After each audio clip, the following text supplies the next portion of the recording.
Ever wonder why some car lots have vehicles that just won't budge? Well, I've got news for you. There are 10 cars out there that dealers are struggling to sell. We're talking about vehicles sitting on lots for months, even years. Some of these cars have been waiting for new owners for an incredibly long time. It's a situation that's got dealerships scratching their heads. Keep watching, and I'll show you which cars might be gathering cobwebs at your local dealership. Who knows? You might even find a great deal if you're in the market for a new ride. 926 days. That's how long the average Audi A3 sits on dealer lots. It's crazy, right? This little luxury sedan used to be a hot ticket for young professionals and first-time luxury buyers, but now it's struggling to find homes. So what happened? The A3 was supposed to be Audi's golden ticket to attracting new, younger buyers. It had style, that prestigious 4-ring badge, and a price tag that didn't require a trust fund. But something's clearly gone wrong. Let's break it down. First, there's the price. At around $42,000, it's not exactly cheap for a compact car. Then you've got tough competition from other luxury brands and even loaded mainstream cars creeping into luxury territory. And don't forget the SUV craze. Seems like everyone wants to sit up high these days. Here's what's really mind-blowing. Some dealers have A3s that have been sitting on their lots since 2021. That's a long time for a car to wait for a buyer. It's so bad that if you lined up all the unsold A3s in America, you'd probably have a traffic jam longer than most commutes. Audi's not ignoring the problem. They're rolling out some serious incentives to move these cars. We're talking discounts, free maintenance, and extended warranties that could save buyers thousands off the sticker price. If you've always wanted an A3, now might be your chance to score a deal. Just be aware you're buying a car that's been waiting a while for its forever home. But the A3 isn't alone in this situation. In fact, it's got some pretty interesting company in the slow-selling club. Let's take a look at another long-term resident of dealer lots. The Land Rover Discovery, a tough SUV built for rough terrain, is facing an unexpected challenge: slow sales. Despite its reputation for luxury and off-road capability, the Discovery is spending an average of 300 days on dealer lots. This longtime favorite for adventure seekers who want both comfort and ruggedness is struggling to find buyers. The Discovery still offers the go-anywhere ability Land Rover is known for, along with a high-end interior.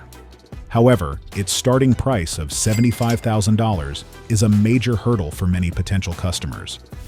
Competition from other luxury SUVs is also a factor. The BMW X5 and Mercedes GLE are selling quickly, while the Discovery lags behind. Buyers seem hesitant about the Discovery, not because of its performance, but due to concerns about long-term reliability and maintenance costs. The Discovery's strong off-road capabilities and plush interior aren't enough to overcome these issues. Many consumers are questioning whether they need such advanced off-road features for their daily driving needs. Land Rover isn't giving up, though.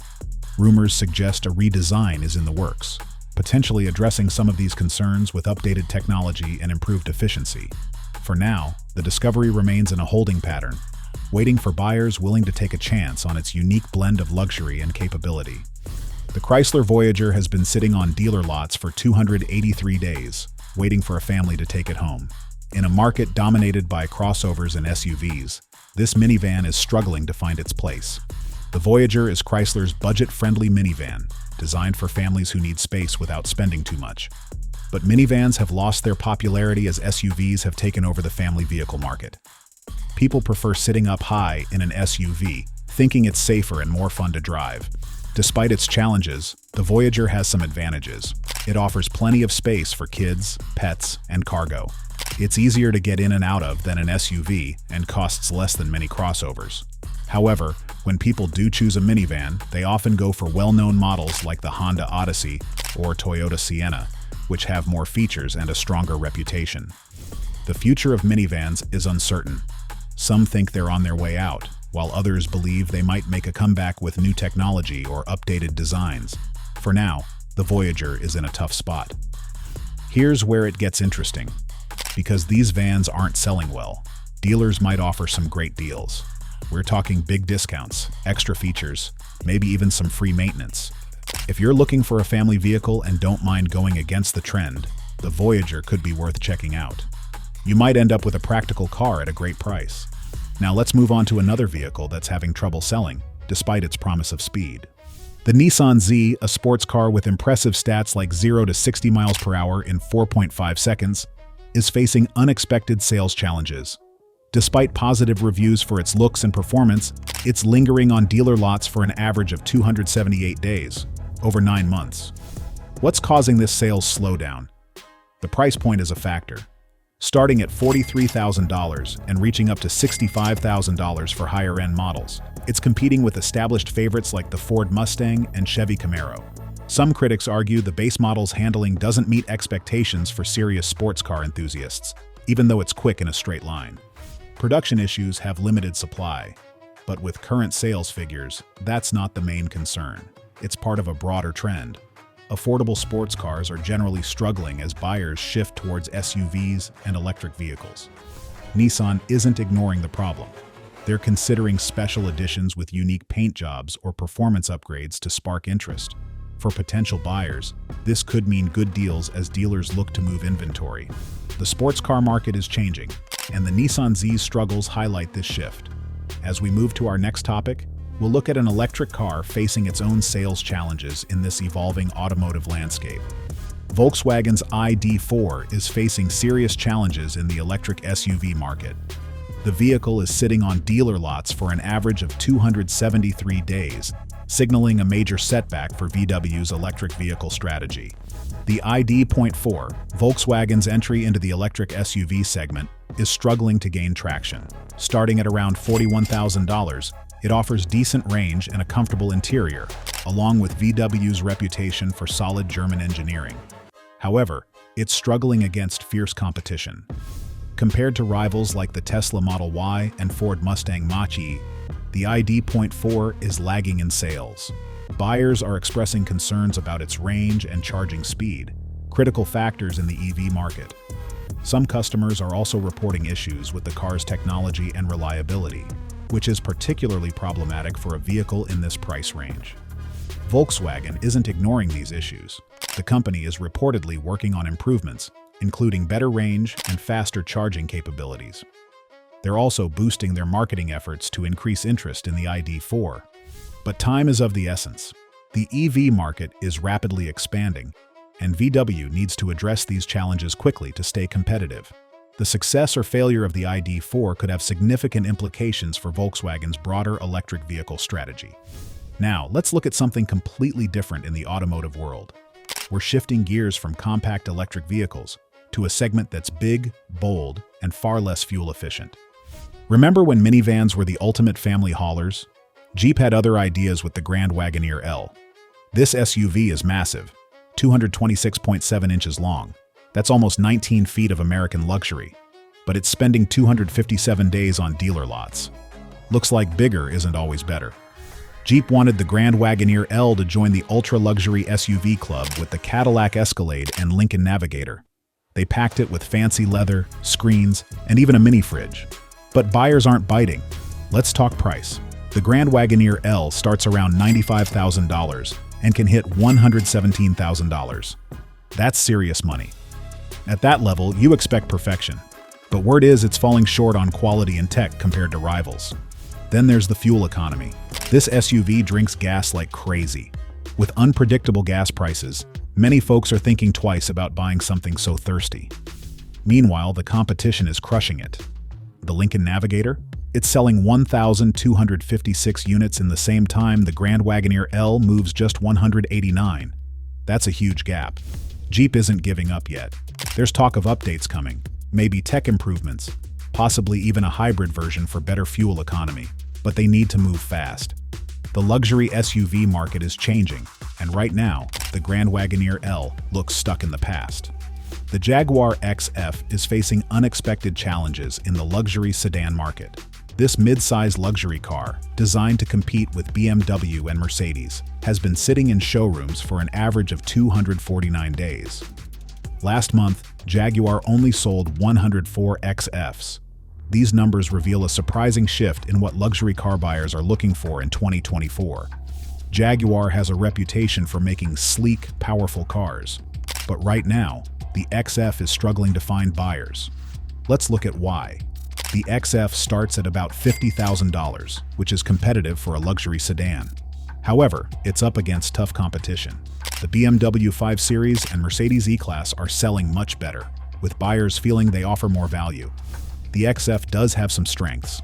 People love its looks, both inside and out. It's comfortable too. But there are issues. Many buyers say it's not as engaging to drive as they expected. The tech features also feel outdated compared to what you get in other luxury cars at this price point. Jaguar isn't ignoring these problems.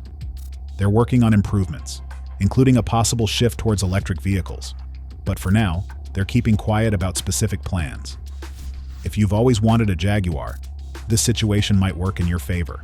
With these cars sitting in showrooms for so long, dealers might be willing to offer significant discounts. Just be aware that you might not be getting the latest tech features.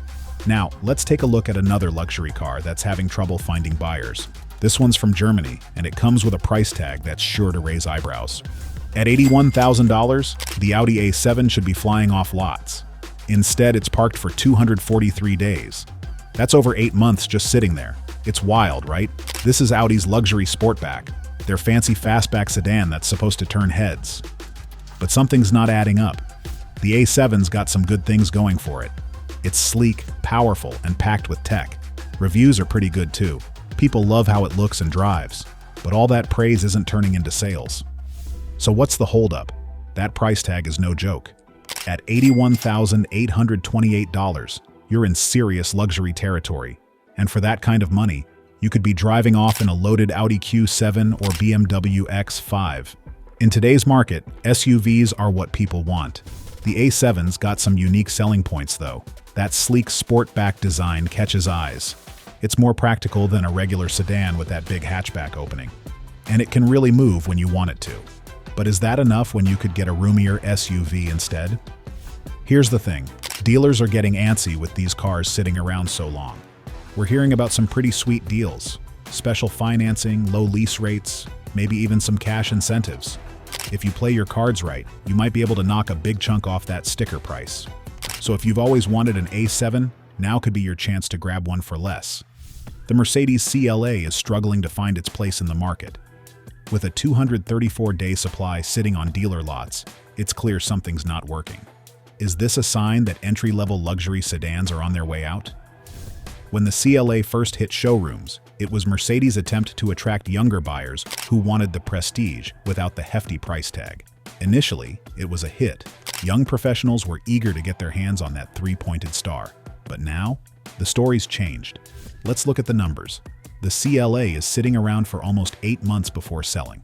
And it's not cheap either. The average price? About $51,299.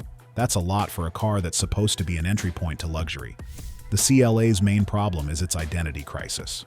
It's trying to balance luxury with affordability, and it's struggling on both fronts. Luxury seekers are going for bigger, more upscale models. Budget-conscious buyers are finding better value elsewhere. This isn't just a CLA problem. The whole concept of entry-level luxury is facing challenges. Younger buyers, especially millennials, are skipping sedans. They're opting for SUVs or sticking with mainstream brands that offer lots of features for less money. Mercedes is trying to make the CLA more appealing with new tech and stylish designs. But so far, these efforts haven't been enough to spark renewed interest. What's next for the CLA and similar cars? The future's uncertain.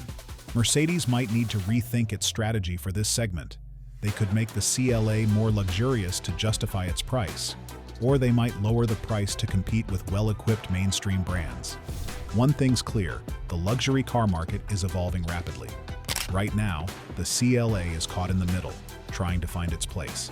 As we move on to discuss a full-size luxury vehicle facing its own challenges, it's evident that even established brands are grappling with changing consumer preferences. The Lincoln Navigator, once a top choice for luxury SUV buyers, is facing significant sales challenges. In the past month, only 1,256 units were sold, a disappointing figure for Lincoln's flagship SUV. This $100,000 vehicle has been sitting on dealer lots for an average of 236 days, almost 8 months.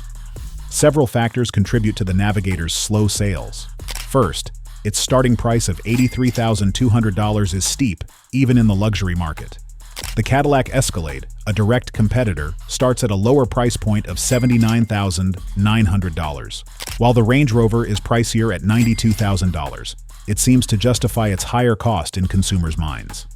Another issue is fuel efficiency. The Navigator's gas mileage is poor, achieving only 16 miles per gallon in the city and 22 miles per gallon on the highway. This is a significant drawback as buyers become more conscious of fuel costs and environmental impact. The market for large luxury SUVs is also shifting. Consumers are increasingly interested in smaller, more fuel-efficient options with advanced technology. The Navigator's size and fuel consumption are out of step with these trends. Lincoln is aware of these challenges and is reportedly considering hybrid versions of their vehicles, including the Navigator. They may also introduce electric models in the future.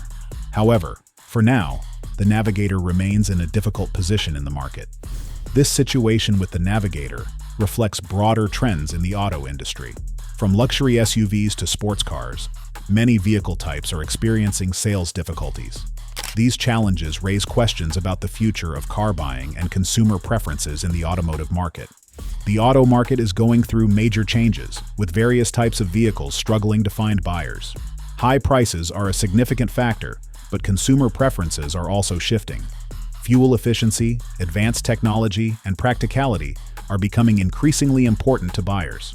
Electric vehicles are also making a big impact on the market.